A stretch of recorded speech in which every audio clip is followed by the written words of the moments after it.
Hello students, कैसे हैं आप सब। उम्मीद है आप सब बढ़िया होंगे। लास्ट की दो वीडियो लेक्चर्स में हमने dual nature of matter and radiation के बारे में पढ़ लिया है।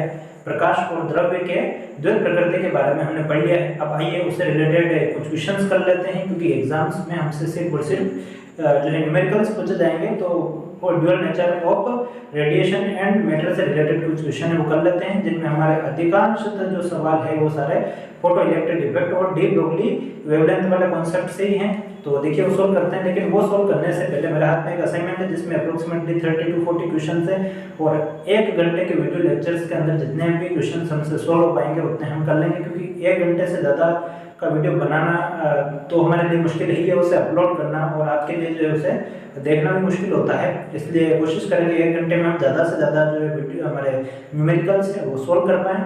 और देखिए आप भी साथ साथ में सोल्व करने का प्रयास करिए, और कहीं कोई समस्या आ रही है तो देखो आप हमें कमेंट करके बता दीजिए। तो यहाँ पर देखते हैं कुछ क्वेश्चन करते हैं उससे पहले, क्योंकि आज का जो हमारा टॉपिक है इसमें हमारे अधिकांश जो क्वेश्चन है वो रिलेटेड है डी ब्रोगली वेवलेंथ और फोटो इलेक्ट्रिक इफेक्ट। तो उससे पहले हम फोटो इलेक्ट्रिक इफेक्ट से रिलेटेड और डी ब्रोगली वेवलेंथ से रिलेटेड कुछ फॉर्मूलाज हैं उनको लिख लेते हैं, जो कि आगे हमें इसको सोल्व करने में हमारी हेल्प करेंगे। देखिए कौन से। तो डी ब्रोगली वेवलेंथ का फॉर्मूला आपको पता ही है। जो डी ब्रोगली ने फॉर्मूला दिया था lambda is equal to h upon p, इसको चाहे तो h अपॉन m भी लिखा जा सकता है, h अपॉन √2m लिखा जा सकता है। ठीक है, फिर e को वापस से अगर चार्ज पार्टिकल है तो e की जगह q भी रिप्लेस किया जा सकता है। इसी प्रकार से आगे देखें तो एक और हमारे पास में है थर्मल वाला, जो कि हमने पिछले लेक्चर्स में कवर नहीं किया है, लेकिन उससे रिगार्डिंग न्यूमेरिकल मैंने देखे हैं, तो वो भी मैं लिखवा दूंगा। इक्विपार्टीशन थ्योरम जिसको कहते हैं। तो कुछ एक फॉर्मेट है वो आप याद रख लीजिए, उसी फॉर्मेट बेस्ड आप यहाँ पर जो है सारे न्यूमेरिकल्स देखेंगे। तो देखिए कौन कौन से हैं। तो हमने पढ़ा है lambda is equal to h upon p is h upon m भी। आगे और इसको लिखा जा सकता है h अपॉन √2me। ठीक है, ये को और आगे देखें तो यहाँ पे क्या लिखा जा सकता है, e की जगह आपके लिखा जा सकता है 3/2 kT। क्या लिखा जा सकता है, e की जगह 3/2 kT। तो एक तो आप यहाँ पे 2 भी लिख सकते हो,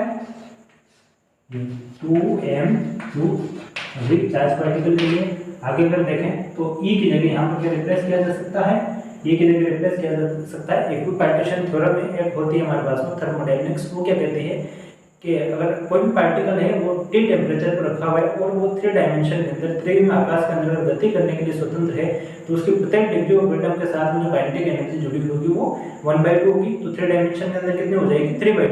तो जो टोटल उसकी थर्मल एनर्जी होगी ये किसके इक्वल होती है, E इक्वल टू 3/2 kBT, जहाँ पर kB बोल्ट्जमान कांस्टेंट और T क्या है, टेम्परेचर। अगर ये यहाँ पर हम इसके अंदर रखते हैं, ये अगर हम यहाँ पर रखें तो ये इसको सोल्व करके क्या लिखा जा सकता है, √2me की जगह हम इसको सब्स्टिट्यूट करें तो 2m as it is and e की वैल्यू हो जाएगा 3/2 kB। ठीक, 2 से 2 कैंसिल और ये हो जाएगा 3m kBT। क्या हो जाएगा, 3m kBT। तो इस इक्वेशन की जगह यहाँ पर 2 वैल्यू रखी जा सकती है और h हो जाएगा आपके पास में √3m kBT, जहाँ पर k क्या है, कांस्टेंट है, बोल्ट्जमान कांस्टेंट है। ठीक है, तो ये सारी इक्वेशन हमने लिख दी है। यहाँ पर मैं 2 चीज़ें और लिख देता हूँ, और वो 2 चीज़ें क्या है आपके पास में, वो है कि एक बार तो हमने E को क्या रखा है, Q की electrostatic potential energy, charge into voltage, and दूसरी बार हमने क्या रखा है यहाँ पर E is equal to 3/2 kBT। ये क्या है, टेम्परेचर की वजह से किसी भी पार्टिकल की काइनेटिक एनर्जी कितनी होती है, 3/2 kBT होती है। यह हमने लिख दिया है। अब देखिए यहाँ पर इसको क्या कहते हैं, हम थर्मोडायनेमिक्स में इसको कहते हैं इक्विपार्टीशन थ्योरम। कहते हैं इसको इक्विपार्टीशन थ्योरम, समविभाजन प्रमेय इसको थर्मोडायनेमिक्स के अंदर कहा जाता है। ठीक है, फर्स्ट क्वेश्चन आप अपनी मोबाइल डिस्प्ले पर देखिए, मैं इसको पढ़ रहा हूँ। What is the de Broglie wavelength of the alpha particle accelerated through a potential difference v। ये कह रहा है कि अल्फा पार्टिकल है जिसको एक v पोटेंशियल से हमने एक्सेलरेट किया है और उसकी हमें क्या निकालनी है, वेवलेंथ निकालनी है। तो गिवन क्या है कि हमारे पास में क्या है, एक अल्फा पार्टिकल है और उसको v पोटेंशियल से हमने एक्सेलरेट किया है। तो सबसे पहले यहाँ पर देख लें हमें जो पार्टिकल दिया गया है वो है अल्फा पार्टिकल, ठीक है। एक्सेलरेटिंग पोटेंशियल कितना है, एक्सेलरेटिंग पोटेंशियल हमारे पास में है v पोटेंशियल से उसको हमने एक्सेलरेट किया। फॉर्मूला देख लेते हैं। सबसे पहले फॉर्मूला कौन सा लगेगा, तो यहाँ से क्लियरली हम देख पा रहे हैं कि जो हमारे पास में फॉर्मूला लगेगा, जो यहाँ पर फॉर्मूला यूज होगा वो lambda is equal to h upon √2m³ वाला होगा, ठीक है, क्योंकि यहाँ पर पोटेंशियल दिया हुआ है। लेकिन हमें m और q पता करना जरूरी है। तो देखिए अल्फा पार्टिकल किसको कहते हैं, हीलियम का जो नाभिक होता है, जो परमाणु होता है हमारे पास में हाइड्रोजन हीलियम, तो हीलियम के नाभिक को क्या कहा जाता है, अल्फा परमाणु। हीलियम के नाभिक में क्या होता है, दो होते हैं इलेक्ट्रॉन, दो होते हैं प्रोटॉन और दो होते हैं न्यूट्रॉन। तो उसके अगर चार्ज की बात कर लें तो अल्फा कण का जो चार्ज होगा वो होगा 2e, कितना होगा 2e, ठीक है। और वहाँ पर जो है इसके मास की बात कर लें तो इसका जो मास होगा वो होगा 4 मास ऑफ प्रोटॉन। दो न्यूट्रॉन है, दो प्रोटॉन है, न्यूट्रॉन और प्रोटॉन का मास लगभग सेम है, तो इसको 4 मास ऑफ प्रोटॉन के जो है इसके 4 गुने के बराबर माना जा सकता है। ये क्या है, अल्फा कण जो हमारे पास में है हीलियम का नाभिक 12 इसको कहा जाता है अल्फा कण, ठीक है। ये रदरफोर्ड के एक्सपेरिमेंट में यही प्रयोग किया गया था। अब यहाँ पर इस फॉर्मूले के अंदर अगर इसकी वैल्यू रखें तो lambda is equal to h upon √2 m की जगह हमने रख दिया 4 मास ऑफ प्रोटॉन एंड 2 की जगह हमने रख दिया 2e एंड v की जगह हमने एज इट इज v रख दिया। यहाँ से अगर देखें तो 2 इंटू 4 इंटू 2 जो कि 16 होता है, और 16 का स्क्वायर रूट 4 बाहर लिया जा सकता है। और यहाँ से m और e हमारे पास में क्या है, mass of proton and e जो है वो कांस्टेंट है, तो इसको ऐसे लिखा जा सकता है h upon 4 under root e multiply mass of protein mass of proton and under root v, ठीक है। आपको जो चारों ऑप्शन दिए गए हैं उसके अंदर अंडर रूट v एक फॉर्म आ रही है और बाकी सारी जो क्वांटिटी है वो कांस्टेंट है, h upon 4 under root e m p and 1 upon root v। यहाँ पर जैसे ही हम इसको रख के सोल्व करते हैं, जैसे ही हम ये यहाँ पर जो वैल्यू है h की वैल्यू में बताया 6.626 into 10 to power minus 34 kilometre second होता है, e की value 1.6 into 10 to power minus 19 coulomb होती है। मास ऑफ प्रोटॉन की वैल्यू जो है हमारे पास में 1.67 इंटू 10 टू पावर माइनस 27 होती है। जब इन सारी वैल्यूज को रख करके इसको सोल्व किया जाता है तो इसका जो आंसर आता है हमारे पास में वो आता है lambda is equal to 0.101 upon यहाँ पर जो है आपका अंडर रूट v है, under root v multiply 10 power minus 10 metre, जिसको फर्दर आगे लिखा जा सकता है lambda is equal to 0.101 under root v। ये आपका जो भी ऑप्शन है ए बी सी, ये वाला जो आपका ऑप्शन है वो बिल्कुल राइट है। अब बात कर लेते हैं हम नेक्स्ट क्वेश्चन के बारे में। देखिए नेक्स्ट क्वेश्चन क्या कहता है, उसकी थ्योरी पढ़ लेते हैं एंड अगर डिस्कस करते हैं उसके सॉल्यूशन के बारे में। तो नेक्स्ट क्वेश्चन कह रहा है the de Broglie wavelength of a alpha particle moving with a velocity 2.25 into 10 power 8 metre per second is equal to the wavelength of photon. एक पार्टिकल है जिसकी velocity 2.25 into 10 power 8 metre per second और इसकी wave जो de Broglie wave इसके साथ में associate है उसकी वेवलेंथ और एक फोटोन है उसकी वेवलेंथ सेम है। हमें क्या करना है, the ratio of kinetic energy of the particle to the energy of the photon is. ये कह रहा है कि जो फोटोन है उसकी एनर्जी का जो पार्टिकल है उसकी काइनेटिक एनर्जी का और जो फोटोन है उसकी काइनेटिक एनर्जी का हमें रेशियो निकालना है, ठीक है। इसको देखते हैं, सोल्व करते हैं इसे। तो सबसे पहले हम गिवन डाटा देख लेते हैं और गिवन डाटा हमारे पास में क्या है, गिवन डाटा है पार्टिकल है जिसकी वेलोसिटी है 2.25 into 10 to power 8 metre per second. इसकी वेवलेंथ और एक फोटोन की वेवलेंथ क्या है, दोनों की सेम है और इनकी काइनेटिक एनर्जी का रेशियो पता करना है। मान लिया हमने फोटोन की जो पार्टिकल की जो वेवलेंथ है उसको हमने कह दिया है काइनेटिक एनर्जी को ई पी, फोटोन को हमने कह दिया ई गामा, और ये रेशियो हमें क्या करना है, फाइंड करना है। कंडीशन क्या है, कंडीशन दे रखी है पार्टिकल की वेवलेंथ बराबर है फोटोन की वेवलेंथ। पार्टिकल की वेवलेंथ किसके बराबर है, फोटोन की वेवलेंथ के बराबर है, ठीक है। अब यहाँ से इन दोनों के ऊपर बात कर लेते हैं। तो ये पी की बात कर लें पार्टिकल की काइनेटिक एनर्जी की, तो किसी पार्टिकल की काइनेटिक एनर्जी का सीधा साधा फॉर्मूला है हाफ mv²। एंड फोटोन की एनर्जी, देखिए फोटोन के पास पोटेंशियल एनर्जी तो होती नहीं है, केवल काइनेटिक एनर्जी होती है। और फोटोन की एनर्जी का प्लांक ने फॉर्मूला दिया h न्यू, वेवलेंथ की फॉर्म में लिखे हैं तो इसको h से अपॉन लैम्डा लिखा जा सकता है। तो दोनों फॉर्मूले यहाँ पर रख दीजिए, EP upon A gamma is equal to half mv² upon hc upon lambda. और ये hc अपॉन लैम्डा कहाँ चला जाएगा, तो लैम्डा आ जाएगा आपका ऊपर, hc अपॉन लैम्डा, लैम्डा ऊपर चला गया। और यहाँ से लिखे इसको तो mv² lambda upon twice of hc क्या लिखा जा सकता है, EP upon A gamma is equal to mv² lambda upon 2hc। ठीक, 2 नीचे आ जाएगा, mv² लैम्डा अपॉन 2hc। अब यहाँ पर देखिए ना तो हमें पार्टिकल का मास पता है, ठीक है, और इसके अलावा हमें v दे रखा है, c हमें पता है, c क्या स्पीड ऑफ लाइट है जिसकी वैल्यू 3×10⁸ मीटर पर सेकंड है, तो ये हमें नॉन है। अब हमें क्या करना है, यहाँ पर लैम्डा रखना है। तो दोनों की जो वेवलेंथ है वो क्या, lambda p is equal to lambda gamma is equal to हमने ले लिया ना, ये हमने इक्वल ले लिया है लैम्डा। तो नहीं, हम पार्टिकल की बात कर लेते हैं। तो पार्टिकल की वेवलेंथ के लिए फॉर्मूला है lambda is equal to h upon mv। क्या होता है, lambda is equal to h upon mv। जिस पार्टिकल का मास m हो, वेलोसिटी v हो, उसकी वेवलेंथ क्या लिखी जाएगी, lambda is equal to h upon mv। वो हम यहाँ पर सब्स्टिट्यूट कर देते हैं, तो mv² upon 2hc and lambda की जगह हमने ये रख दिया h अपॉन mv। m से m कैंसिल, v से v कैंसिल एंड h से h कैंसिल, क्या बचा v upon 2c। EP upon A gamma is equal to क्या आ रहा है, v अपॉन 2c। c की वैल्यू हमें पता है 3×10⁸ एंड v की वैल्यू हमें गिवन है, तो यहाँ पर सब्स्टिट्यूट कर देते हैं। और EP upon A gamma is equal to v की जगह हमने दिया 2.25×10⁸ metre per second and 2 and c की जगह हमने दिया 3×10⁸ metre per second. Metre per second 10⁸ metre per second second से। अब इसको देखें तो ये हो रहा है हमारे पास में 2.25/6।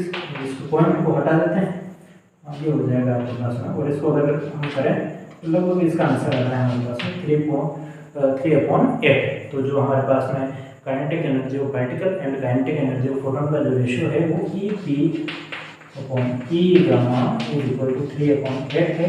और जो करेक्ट ऑप्शन है वो आपका ऑप्शन बी है, 3/8 है, ये आपका सही आंसर है। अब देख लेते हैं next question.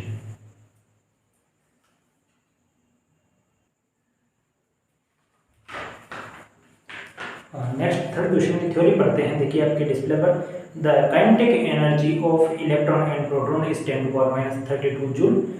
Then the relation between their de Broglie wavelength is, एक इलेक्ट्रॉन है और एक प्रोटॉन है और दोनों की काइनेटिक एनर्जी कितनी है, 10⁻32 जूल है। और कह रहा है कि इन दोनों की डी ब्रोगली वेवलेंथ के बीच में क्या रिलेशन है। इसमें कोई ज़्यादा सोचने समझने का कोई काम है ही नहीं है, क्योंकि डी ब्रोगली वेवलेंथ, अगर किसी पार्टिकल की डी ब्रोगली वेवलेंथ उसकी एनर्जी पर इस प्रकार से डिपेंड करती है। अगर उसकी एनर्जी ई है और फिर यहाँ पर देखें तो क्या होता है, lambda is equal to h upon √2mE। ये तो कांस्टेंट है दोनों की पार्टिकल की, तो किसके प्रोपोर्शनल होगी, m के, या यहाँ से लिखे हैं lambda is equal to h upon √2mE। ठीक है, और यहाँ से देखें तो lambda is inversely proportional to 1/√m। जिसका मास ज़्यादा उसकी वेवलेंथ कम, और जिसका मास कम उसकी वेवलेंथ ज़्यादा।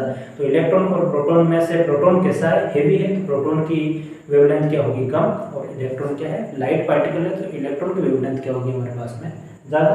तो यहाँ पर लिखा जा सकता है लैम्डा p इज भारी की हो जाएगी कम, लैम्डा, और ये आपका ऑप्शन है इसका करेक्ट आंसर है। चलिए बढ़ते हैं आगे नेक्स्ट क्वेश्चन की तरफ। और जो नेक्स्ट क्वेश्चन है वो हमें क्या कह रहा है,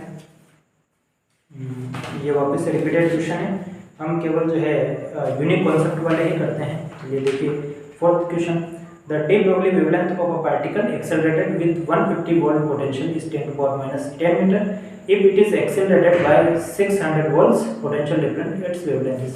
एक पार्टिकल है 150 वोल्ट से अगर उसको जो हमने एक्सेलरेट किया तो उसकी वेवलेंथ हो गई 1 एंगस्ट्रॉम 10⁻10 मीटर। अगर उसको 600 वोल्ट से हमने एक्सेलरेट किया तब उसकी वेवलेंथ कितनी होगी। तो देखिए पोटेंशियल वाला फॉर्मूला ये रहा, पार्टिकल सेम है, दोनों ही कंडीशन के अंदर मास और चार्ज क्या रहेगा, सेम रहेगा।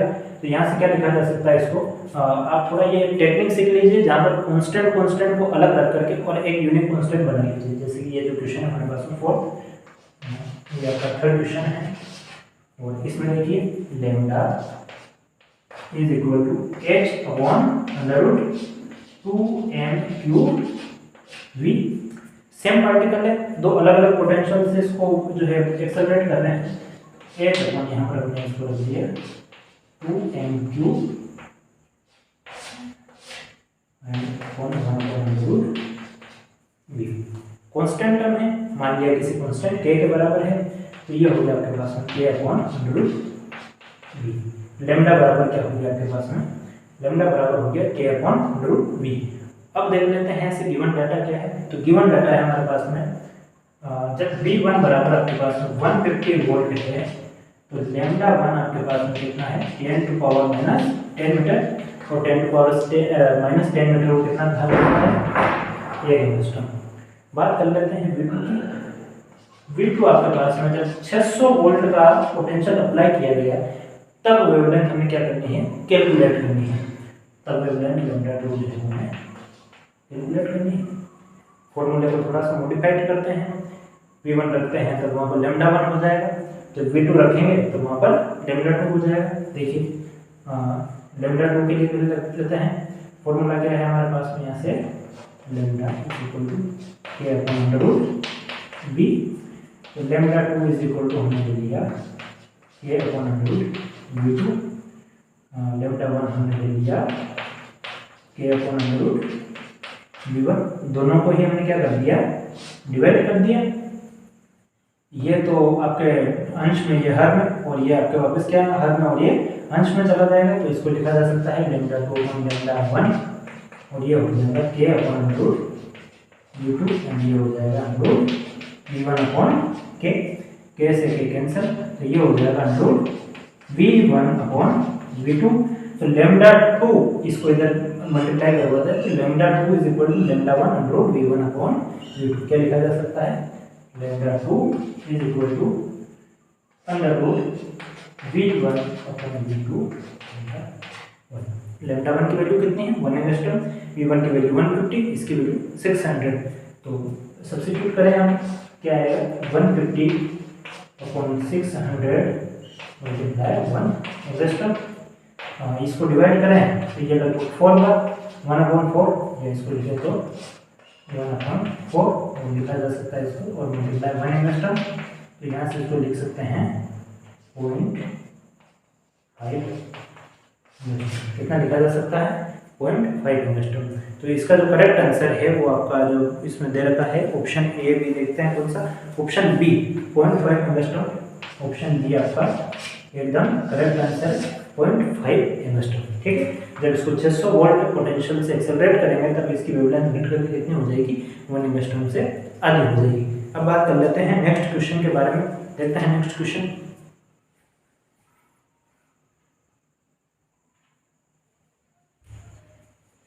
तो अब बात कर लेते हैं नेक्स्ट क्वेश्चन के बारे में। The de Broglie wavelength of a neutron at 27 degree Celsius is lambda, what will be its wavelength at 927 degree Celsius. एक न्यूट्रॉन है, 27 डिग्री सेल्सियस पर उसकी जो वेवलेंथ है वो लैम्डा है, 927 डिग्री सेल्सियस पर वो क्या होगी, अगर वो पहले लैम्डा है तो उसका टेम्परेचर बढ़ाने पर कितनी होगी। तो गिवन डाटा लिखिए, सबसे पहले गिवन डाटा क्या है, T1 27 डिग्री सेल्सियस। देखिए टेम्परेचर की जो एसआई यूनिट है वो डिग्री सेल्सियस नहीं है, वो केल्विन है। वंस ये केल्विन कम यूज आती है, केल्विन एसआई यूनिट है, तभी हमारा रिजल्ट जो है वो सही आएगा। तो इसको केल्विन में करेंगे कन्वर्ट, तो केल्विन में कन्वर्ट करने के लिए क्या करेंगे, 273 से यहाँ पर इसका एडिशन कर देंगे, तो ये हो जाएगा 27 प्लस 273 और अप्रोक्सीमेटली ये 300 केल्विन। इस टेम्परेचर पर वेवलेंथ कितनी है, लैम्डा। तो मान लिया lambda 1 is equal to lambda. ठीक, दूसरा हमें कह रहा है T2, ये हमारे पास में कितना है 927 डिग्री सेल्सियस। इसको भी केल्विन में कन्वर्ट करिए, तो ये 927 प्लस 273 और यह आएगा आपका 1200 केल्विन। और यहाँ पर हमने वेवलेंथ मान ली है λ2। ये क्या मान लिया हमने λ2। क्या निकालना है हमें λ2 निकालना है।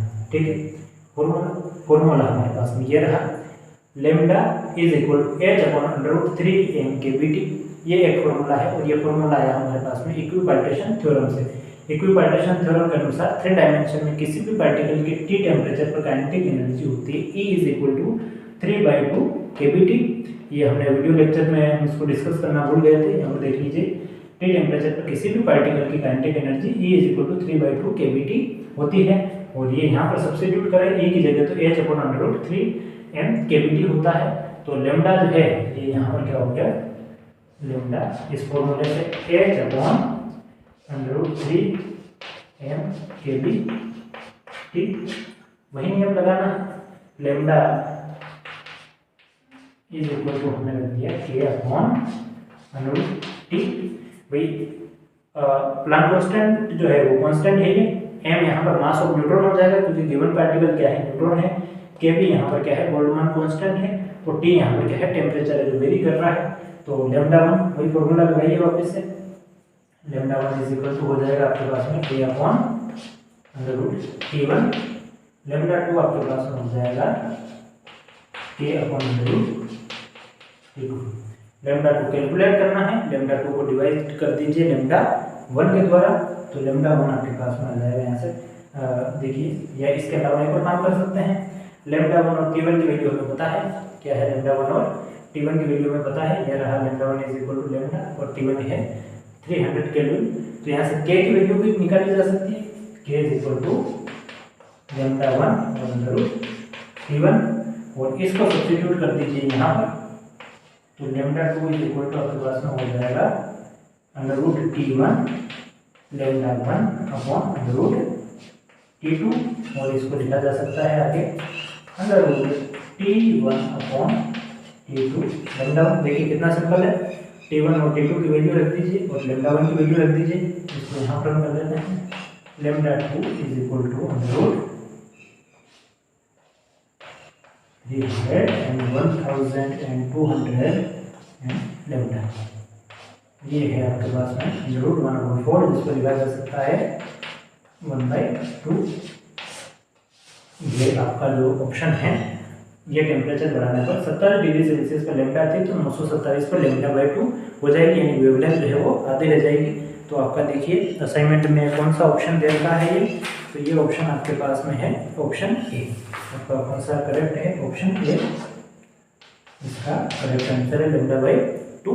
ठीक है, काफ़ी सिंपल क्वेश्चन है। अब हम जो है आगे किसके बारे में अगला क्वेश्चन देखते हैं। और ये क्वेश्चन जो है हमारे पास में है फोटो इलेक्ट्रिक इफेक्ट से रिलेटेड। किससे रिलेटेड है? फोटो इलेक्ट्रिक इफेक्ट से रिलेटेड है। चलिए देखते हैं इसको।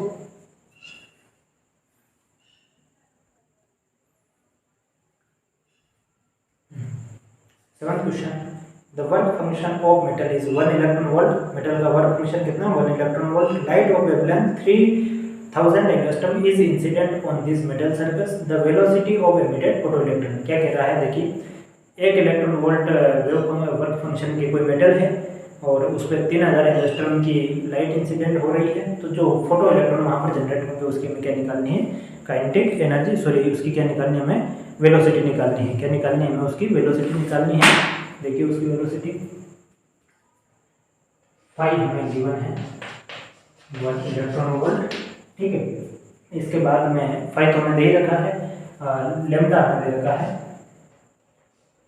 3000 एंगस्ट्रॉम। 3000 एंगस्ट्रॉम की यहाँ पर क्या है? वेवलेंथ है। कैलकुलेट क्या करना है हमें? वेलोसिटी ऑफ इलेक्ट्रॉन क्या है? Velocity electron. आइंस्टाइन की इक्वेशन लगा दीजिए। और आइंस्टाइन की इक्वेशन क्या कहती है? Energy of incident photon is equal to kinetic energy of electron plus work function. और यहाँ से काइनेटिक एनर्जी और इनकी वैल्यू रखें तो इसकी वैल्यू तो लैम्डा की फॉर्म हो जाएगी hc/λ।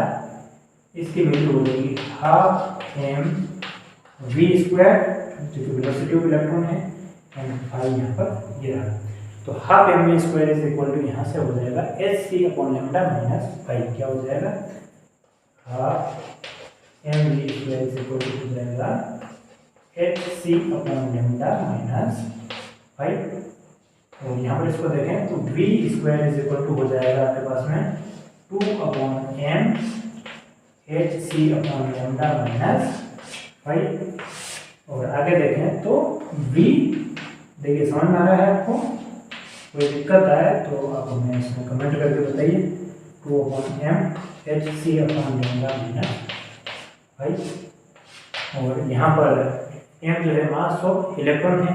एच सी की वैल्यू क्या होती है? तो एच सी की हमारे पास में प्रिफर्ड वैल्यू है और एच सी की वैल्यू हमारे पास में कितनी होती है? H c equal to 12400 angstrom into electron volt. ये हमारे पास में किसकी वैल्यू होती है? एच सी की। और इसमें हम 3000 का डिवाइड करते हैं और कुछ ये वैल्यू रखने के बाद में इसको जब हम सोल्व करेंगे तो सोल्व करने के बाद में इसका जो आंसर आएगा हमारे पास में वो v equal to 1 × 10⁶ metre per second. ये इसका क्या है? करेक्ट आंसर है। ठीक है, अब देख लेते हैं हम नेक्स्ट क्वेश्चन।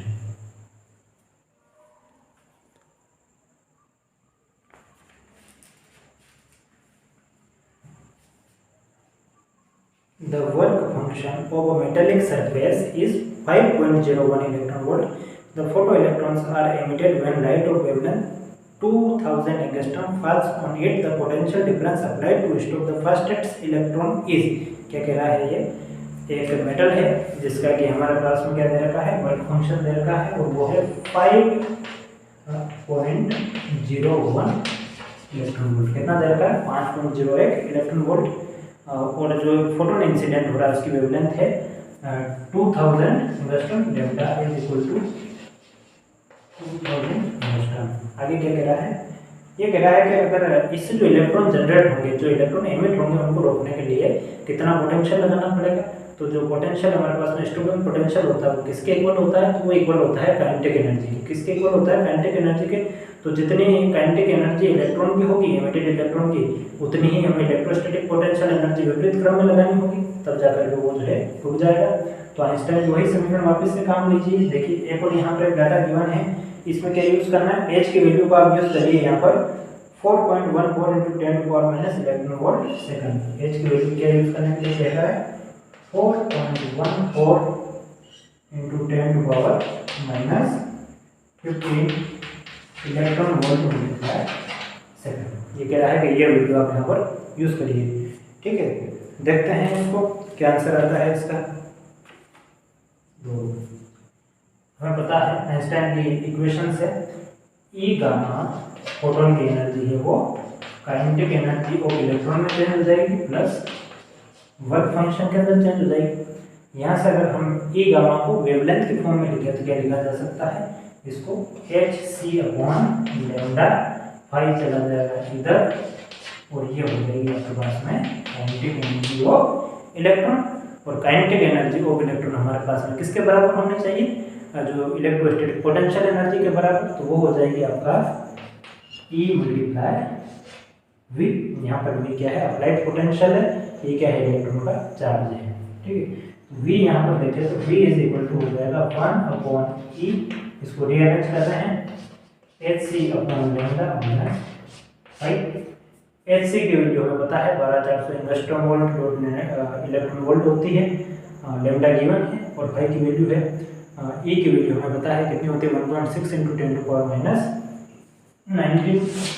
और ये यहाँ पर सब्स्टिट्यूट करें तो 1/1.6 × 10⁻19। और यहाँ पर देखें तो ये है हमारे पास 12400 और लेमडा की जगह कितना आ जाएगा?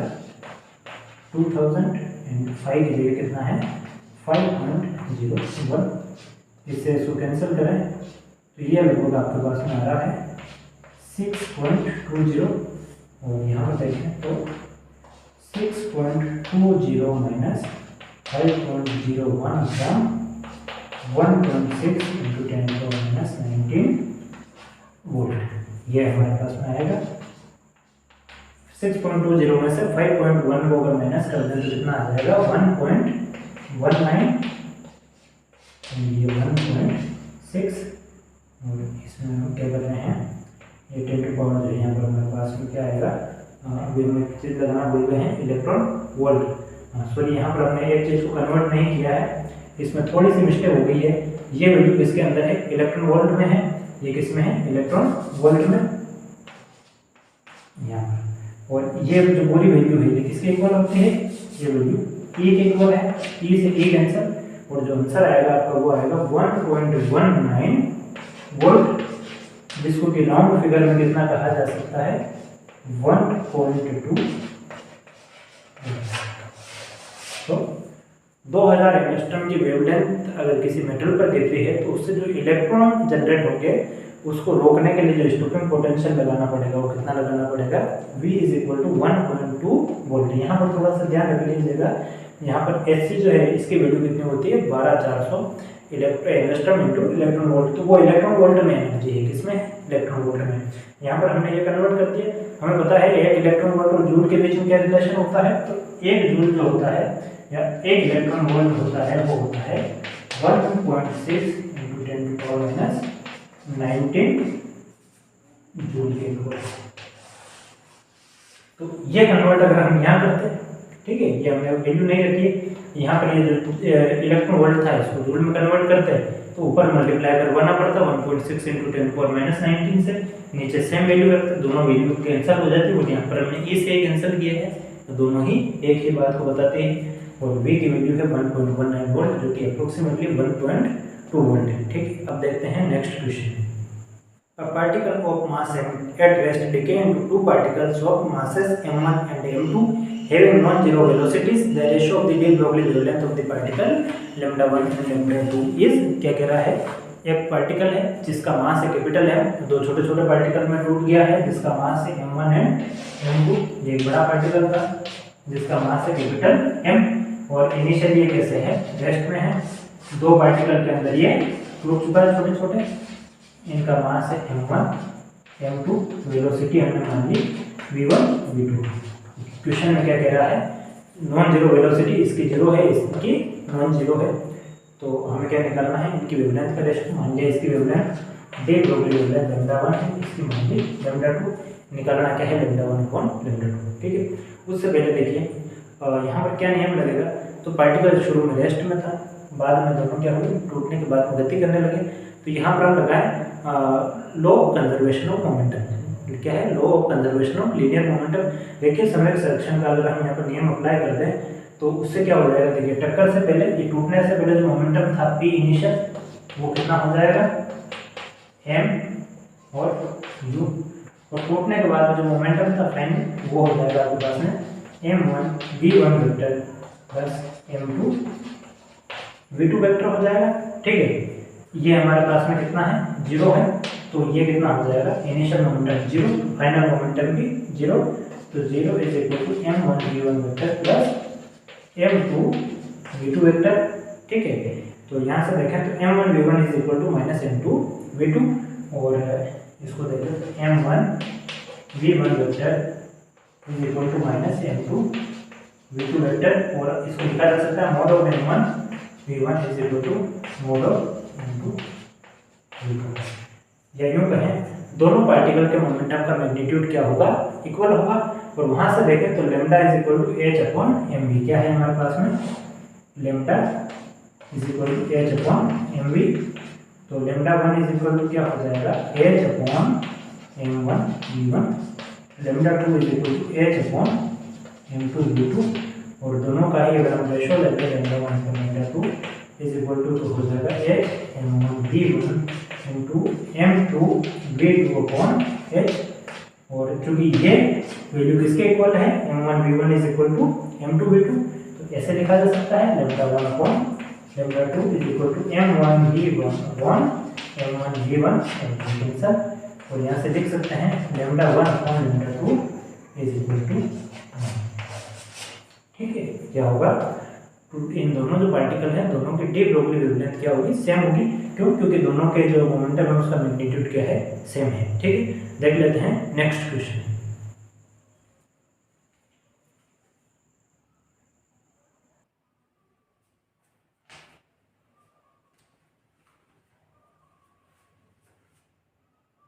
इन photo emissive cell, sorry next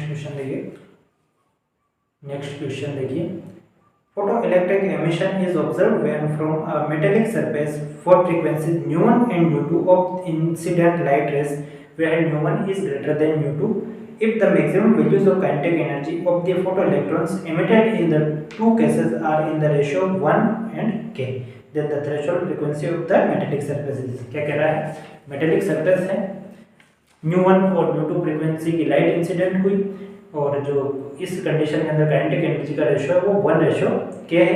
क्या हमें निकालना है, तो उस मेटेलिक सरफेस के लिए थ्रेशोल्ड फ्रीक्वेंसी निकालनी है। तो देखिए यहाँ पर हम जो है मान लेते हैं जब u1 फ्रीक्वेंसी का फोटोन इंसिडेंट हुआ, u1 फ्रीक्वेंसी का फोटोन इंसिडेंट हुआ तो इलेक्ट्रॉन की काइनेटिक एनर्जी हमने क्या मान ली,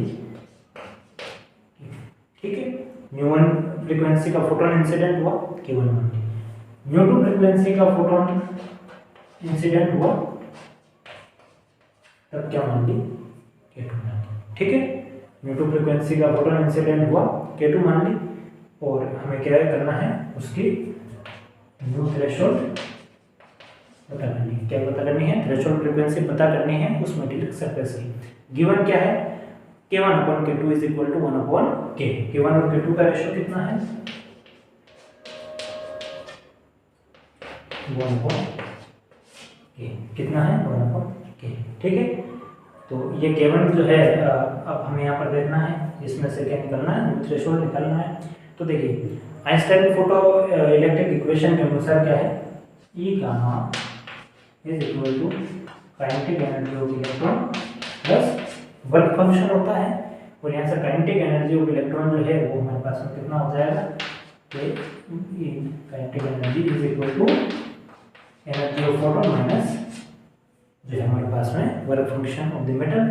और इसको लिखना चाहें तो आगे से लिखा जा सकता है, kinetic energy is equal to, यहाँ पर लिख दें H और ये हो जाएगा न्यू माइनस इसको न्यू थ्रेशोल्ड, अंदर मल्टीप्लाई करवाएंगे तो H न्यू और H न्यू थ्रेशोल्ड हो जाएगा। तो H को हमने पहले ही कॉमन ले लिया और यहाँ से जब न्यू 1 रखेंगे तो काइनेटिक एनर्जी k1 है, जब न्यू 2 रखेंगे तो काइनेटिक एनर्जी k2 है।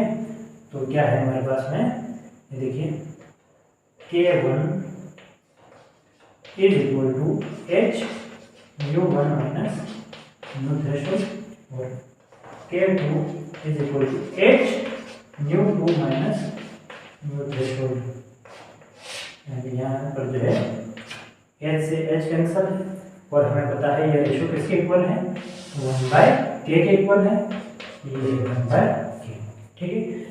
क्रॉस प्रोडक्ट करवा दीजिए इसका इधर और इसका इधर, तो ये हो जाएगा आपके पास में न्यू2 माइनस न्यू थ्रेशोल्ड, इसको किया इधर और इसको कर दिया इधर, तो ये हो जाएगा k nu one minus k nu threshold. Further इसको आगे लिखा जा सकता है, देखिए थोड़ा सिंप्लीफाई कर लेते हैं, न्यू थ्रेशोल्ड को भेज देते हैं उधर और न्यू2 को भेज देते हैं इधर, तो ये हो जाएगा k nu threshold minus nu threshold is equal to k nu one minus nu two और यहाँ से जो है हम न्यू थ्रेशोल्ड को कॉमन ले लेते हैं, तो ये हो जाएगा k-1 और यहाँ पर बचेगा k न्यू1 माइनस न्यू2 और न्यू थ्रेशोल्ड आपके पास में आ जाएगा k nu one minus nu two upon k minus 1। ये आपके पास में क्या है, थ्रेशोल्ड फ्रीक्वेंसी है। देखिए कितना सिंपल तरीका है, वापस से समझ लीजिए। न्यू1 फ्रीक्वेंसी का फोटोन इंसिडेंट हो रहा है तो मान लिया काइनेटिक एनर्जी k1 है, न्यू2 फ्रीक्वेंसी का फोटोन इंसिडेंट हो रहा है तो मान लिया काइनेटिक एनर्जी k2 है। हमने मान लिया जो हमें कैलकुलेट क्या करना है, थ्रेशोल्ड फ्रीक्वेंसी, हमने मान लिया कि कितनी है, न्यू th है। गिवन क्या है, काइनेटिक एनर्जी का जो रेशियो होगा k1 और k2 वो कितना है, 1/k है।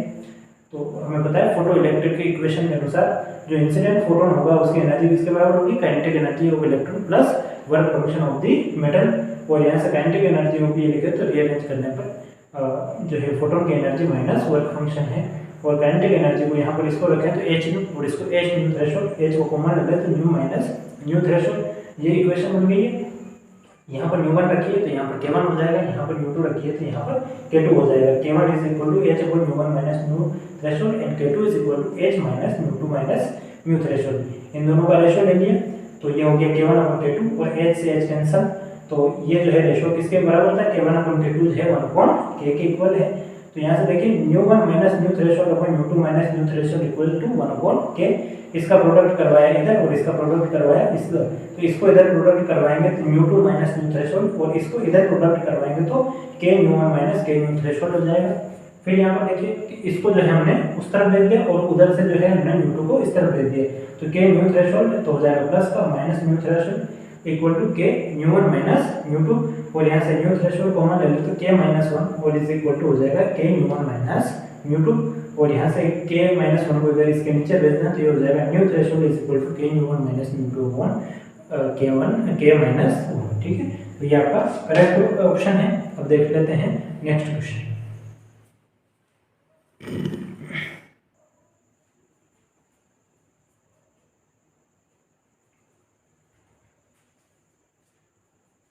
Photon of wavelength 6630 angstrom is incident on a totally reflecting surface. The momentum delivered by the photon is equal to, क्या कह रहा है, एक 6630 एंगस्ट्रॉम का फोटोन आता है और एक परफेक्टली रिफ्लेक्टिव सतह पर वो गिरता है, तो कह रहा है कि उसने उस सतह को कितना मोमेंटम जो है दिया है, सतह को कितना मोमेंटम जो है फोटोन के द्वारा ट्रांसफर किया गया है, ये हमें चेक करना है। 6630 एंगस्ट्रॉम क्या दिया है, लेमडा जो है वो 6630 एंगस्ट्रॉम है। ठीक है, निकालना क्या है हमें, जो फोटोन आ रहा है वो रिफ्लेक्टिंग सतह से टकरा रहा है, जैसे इधर से फोटोन आया यहाँ से टकराया और टकराने के बाद में ऐसा ऐसा वापस चला गया, तो इसने इस सतह को कितना मोमेंटम दिया। देखिए यहाँ पे डायग्राम के द्वारा समझिए, perfectly elastic surface, perfectly elastic का अर्थ है फोटोन जिस प्रकार से आया उसी प्रकार से बिना एनर्जी के लॉस करे उतनी ही एनर्जी उतना ही मोमेंटम लेकर के वापस चला जाए। मान लिया कि वो P मोमेंटम लेकर के आ रहा था, कितना P मोमेंटम लेकर के आ रहा था, तो P मोमेंटम लेकर के ही वापस वो क्या हो चला जाए। वही कंजर्वेशन ऑफ मोमेंटम लगाइए। इस दीवार से टकराने से पहले सिस्टम का मोमेंटम, पूरे सिस्टम फोटोन प्लस वॉल का, तो वॉल तो पहले रेस्ट में थी, तब जो है हमने इसको कह दिया फोटोन का मोमेंटम P था एंड वॉल का मोमेंटम 0।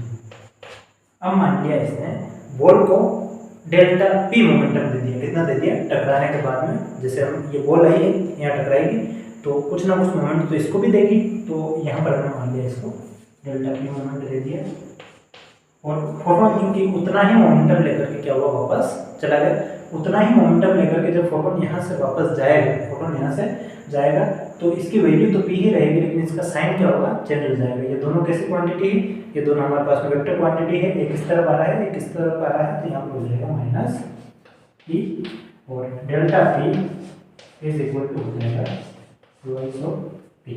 ठीक है, ट्वाइस ऑफ P और P का जो हमें पता है फोटोन के लिए मोमेंटम है, किसी पार्टिकल के लिए जो मोमेंटम होता है, यहाँ से देखें तो lambda is equal to H upon P या P इज इक्वल टू क्या लिख सकते हैं, H upon lambda. De Broglie wavelength वाले फॉर्मूले से lambda is equal to H upon P, P is equal to क्या हो जाएगा, H अपॉन लेमडा। वही यहाँ पर रख दीजिए तो twice of H upon lambda ये वैल्यू है।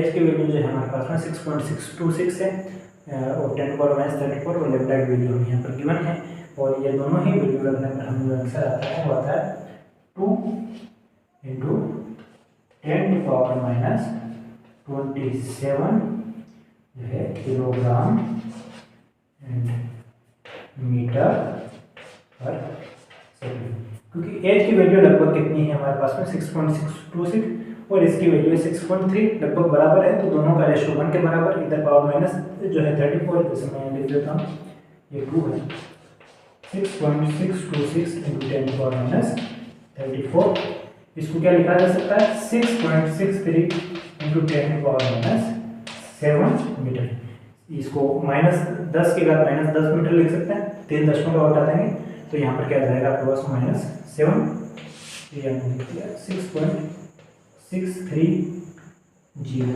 10⁻7, इसमें से ये तो यहाँ पर बचा 10⁻⁻27, ठीक है।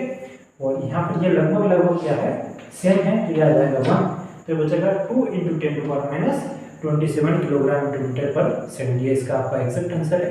चलिए देखते हैं नेक्स्ट क्वेश्चन।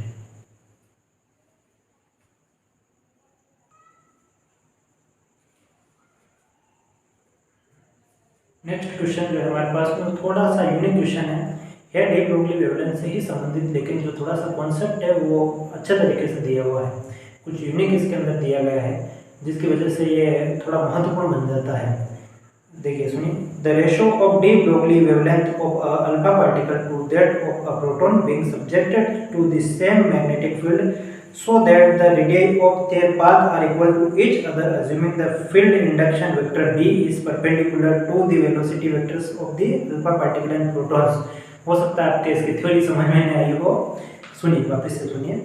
एक अल्फा पार्टिकल है, एक प्रोटॉन है, और दोनों को सेम मैग्नेटिक फील्ड B के अंदर रखा गया है।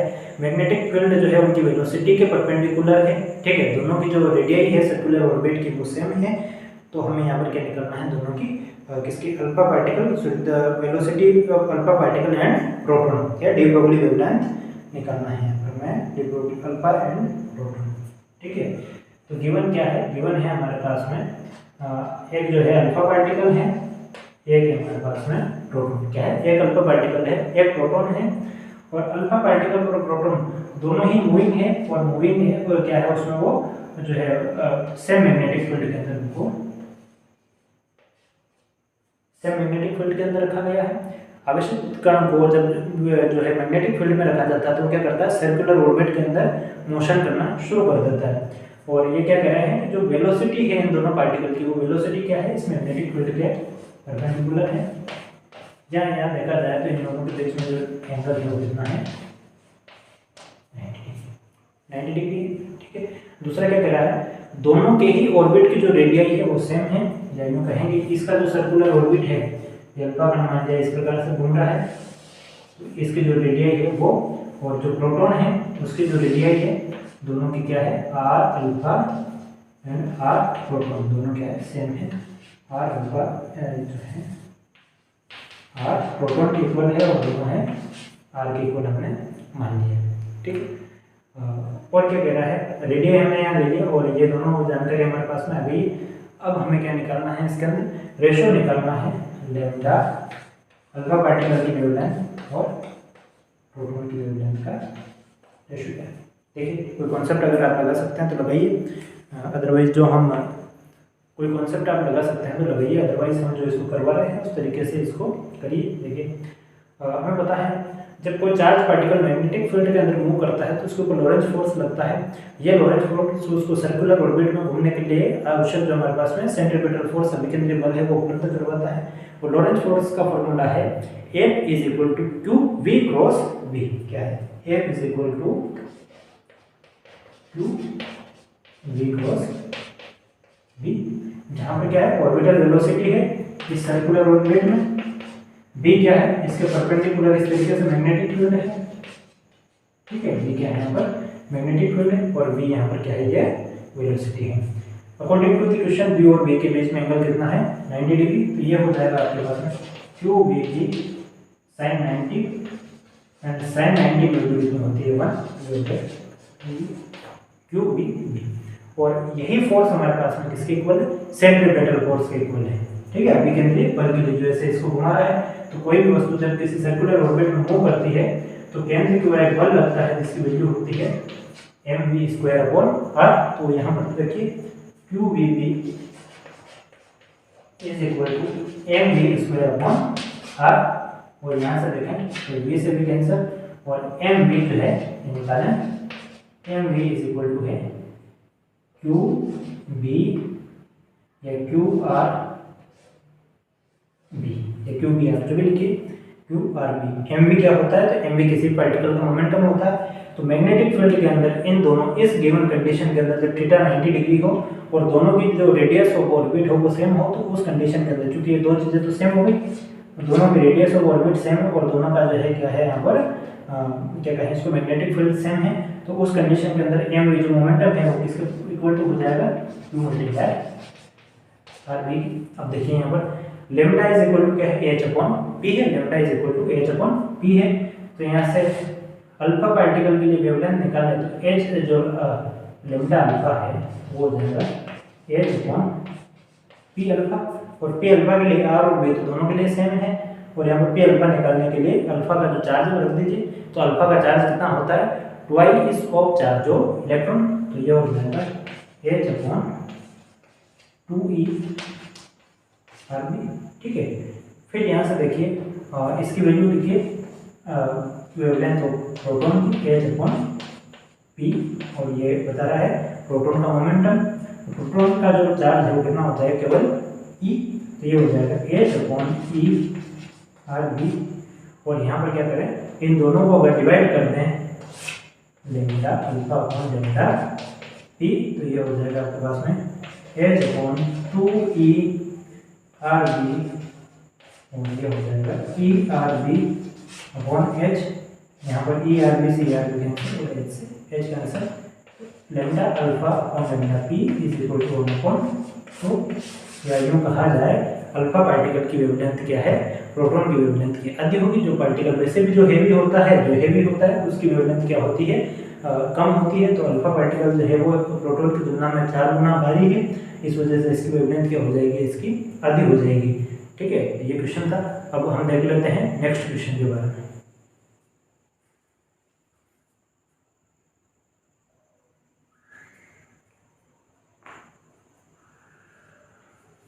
नेक्स्ट क्वेश्चन देखिए, ये न्यूमेरिकल आंसर टाइप का क्वेश्चन है, यानी कि यहाँ पर आपको क्या करना है, तो क्वेश्चन में कुछ डाटा दिया हुआ है और आपको उसका आंसर निकाल के जो है उसमें फिल करना है। क्या करना है, आंसर निकाल कर उसमें फिल करना है।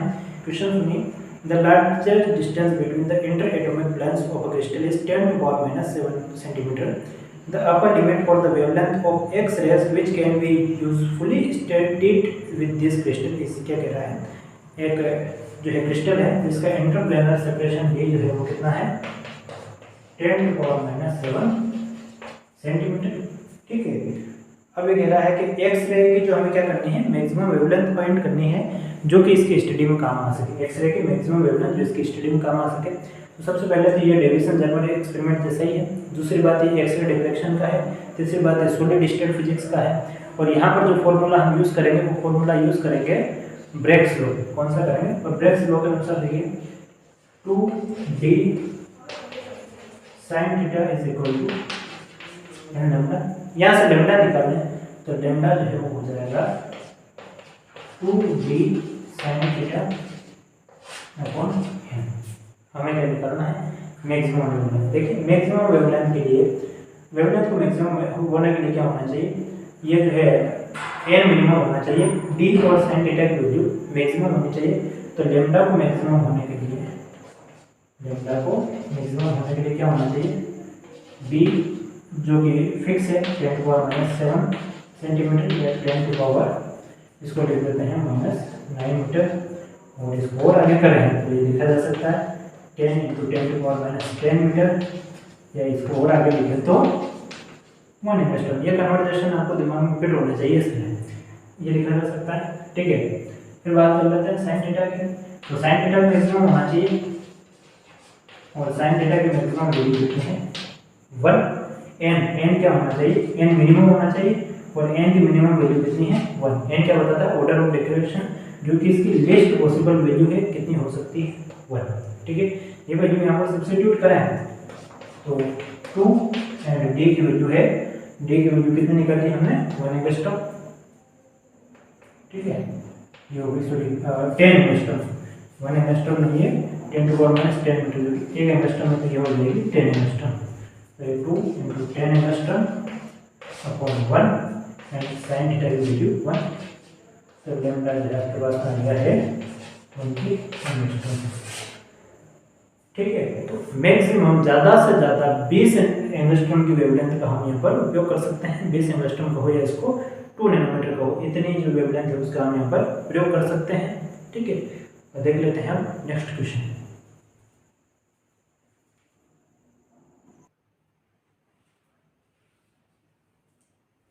न्यूमेरिकल आंसर टाइप का ही अगला क्वेश्चन देखिए।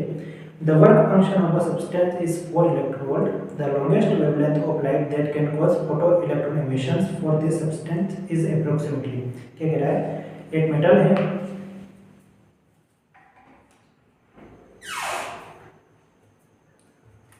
मेटल है, जिसका वर्क फंक्शन कितना है?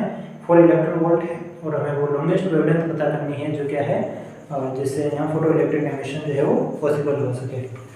ये भी न्यूमेरिकल आंसर टाइप क्वेश्चन है। 5 की वैल्यू है हमारे पास में 4 इलेक्ट्रॉन वोल्ट। कितनी है? 4 इलेक्ट्रॉन वोल्ट है। ये क्या है? वर्क फंक्शन है।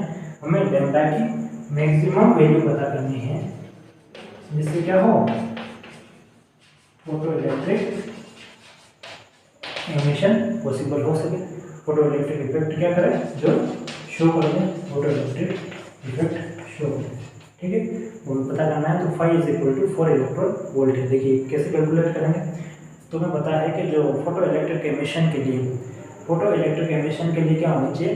जो एनर्जी आ रही है, एनर्जी ऑफ इंसिडेंट फोटोन, वो क्या होनी चाहिए? Greater equal E gamma is greater equal work function से क्या होनी चाहिए? ज़्यादा होनी चाहिए। तो मिनिमम की बात कर लें तो मिनिमम में कितना होना चाहिए? मिनिमम एनर्जी कितनी होनी चाहिए? इसके इक्वल। तो गामा की मिनिमम एनर्जी जो है वो इक्वल होनी चाहिए 5 के। इसके इक्वल होनी चाहिए 5 के। ठीक है, और 5 जो है यहाँ से देखें तो 5 को किसके इक्वल लिखा जाता है? ये लिखा जाता है h न्यू थ्रेशोल्ड। ठीक है, तो 5 जो है वो 5 = h न्यू थ्रेशोल्ड है। एंड जिस प्रकार से एक मिनिमम फ्रीक्वेंसी पॉसिबल है, उसी प्रकार से एक मैक्सिमम वेवलेंथ होगी, यानी कि इस फ्रीक्वेंसी से नीचे फोटो इलेक्ट्रिक इफेक्ट नहीं होगा और इस वेवलेंथ से ऊपर फोटो इलेक्ट्रिक इफेक्ट शो नहीं होगा। तो इसको लिखा जा सकता है hc/λ थ्रेशोल्ड। और ये लैम्डा थ्रेशोल्ड हमें क्या करना है? कैलकुलेट करना है। इसको भेज दें इधर और 5 को भेजते हैं नीचे। तो ये क्या हो जाएगा? Lambda threshold = hc/5। और hc की वैल्यू हमारे पास में कितनी है? तो ये होता है 12,400 एंगस्ट्रॉम इलेक्ट्रॉन वोल्ट। और यहाँ से जो आपके पास में क्या हो जाएगा? ये हमने कर दिया 4, तो ये हो जाएगा P100 एंगस्ट्रॉम। और यहाँ पर देखिए इसको जो एंगस्ट्रॉम को किसमें बदल सकते हैं? नैनोमीटर में। और नैनोमीटर में ये हो जाएगा आपके पास में क्या यूँ है कि लैम्डा थ्रेशोल्ड जो है, लैम्डा थ्रेशोल्ड के दो या लैम्डा की मैक्सिमम वैल्यू के दो की कितनी हो जाएगी? 3100 एंगस्ट्रॉम। और लिखा जा सकता है 310 नैनोमीटर। ठीक है, तो ये हमने दो जो है इंटीजर टाइप के क्वेश्चन किए हैं, जिसमें न्यूमेरिकल आंसर टाइप क्वेश्चन होते हैं, और कुछ जो है क्वेश्चन है हमने वो MCQ टाइप के किए हैं। देखिए न्यूमेरिकल आंसर टाइप में क्या होता है, वहाँ पर आपको थ्योरी दी हुई रहती है, डाटा दिया हुआ रहता है। वो डाटा दिया होने के बाद में आपसे आंसर जो है वहाँ पर उसमें फिल करना होता है। एक इस प्रकार से कॉलम बना हुआ होता है, वहाँ पर डिजिटल डिस्प्ले के ऊपर आपको कीबोर्ड टाइप से मिल जाता है, जिसमें से आप सेलेक्ट करके और ये डिजिट वहाँ पर भर सकते हैं।